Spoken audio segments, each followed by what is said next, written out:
ദൈവാശ്രയത്തോടെ മുന്നോട്ട് പോയാൽ ഏത് പ്രതികൂലങ്ങളെയും നിഷ്പ്രയാസം തരണം ചെയ്യാൻ കഴിയും. ഇതിൻ്റെ ഏറ്റവും വലിയ തെളിവാണ് മുൻ പട്ടാള ഉദ്യോഗസ്ഥൻ പറഞ്ഞ ഈ സംഭവം. ഇന്ത്യ ചൈന അതിർത്തിയിലെ മഞ്ഞുമൂടിയ ലേ ലഡാക്ക് അതിർത്തിയിൽ ഡ്യൂട്ടിയിലായിരുന്നു ആ ആർമി ജവാൻ. ഏകാന്തമായി ജോലി ചെയ്യുമ്പോഴെല്ലാം അദ്ദേഹം മറ്റുള്ളവർക്കായി പ്രാർത്ഥിച്ചു കൊണ്ടിരുന്നു. എന്നാൽ ഏൽപ്പിക്കപ്പെട്ട ഉത്തരവാദിത്തത്തിൽ നിന്നും അദ്ദേഹം ഒരിക്കലും ഒഴിഞ്ഞു മാറിയില്ല.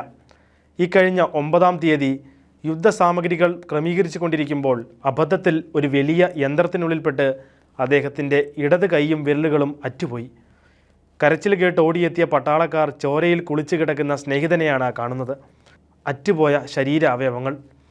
അവർ പെട്ടെന്ന് തന്നെ മുറിഞ്ഞ ശരീരഭാഗം തുണികൊണ്ട് കെട്ടിയ ശേഷം അറ്റുപോയ കൈയും വിരലുകളും ഐസ് നിറച്ച ബാഗിലാക്കി സമീപത്തുള്ള മിലിറ്ററി ഹോസ്പിറ്റലിലേക്ക് ഓടി.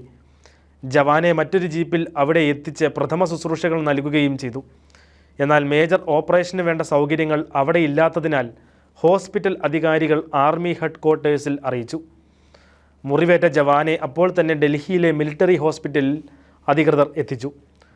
ഗാസിയാബാദിലെ ഹിൻഡൻ എയർ ബേസിൽ നിന്നും C-130 സൂപ്പർ ഹെർക്കുലീസ് വിമാനം ലേ വിമാനത്താവളത്തിലേക്ക് തൽക്ഷണം പുറപ്പെടുകയും ചെയ്തു. മുറിവേറ്റ ജവാനെ ഡൽഹിയിൽ എത്തിച്ചത് കേവലം 1 മണിക്കൂറിനുള്ളിലാണ്. 9 മണിക്കൂർ നീണ്ടുനിന്ന മേജർ സർജറി വഴി അറ്റുപോയ കൈയും വിരലുകളും തുന്നിച്ചേർത്തു.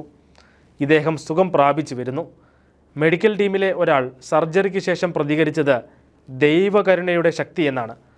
പ്രാർത്ഥനയുടെ ഫലം എന്നായിരുന്നു മറ്റൊരു ഡോക്ടർ പ്രതികരിച്ചത്. ദൈവം നൽകിയ അനന്തമായ കൃപയ്ക്ക് നന്ദി എന്നാണ് ജവാൻ പ്രതികരിച്ചത്. ഏതായാലും പ്രാർത്ഥന അത്ഭുതം സൃഷ്ടിക്കും എന്ന സത്യം ഒരിക്കൽ കൂടി വെളിപ്പെടുത്തുന്നതായിരുന്നു ഈ സംഭവം.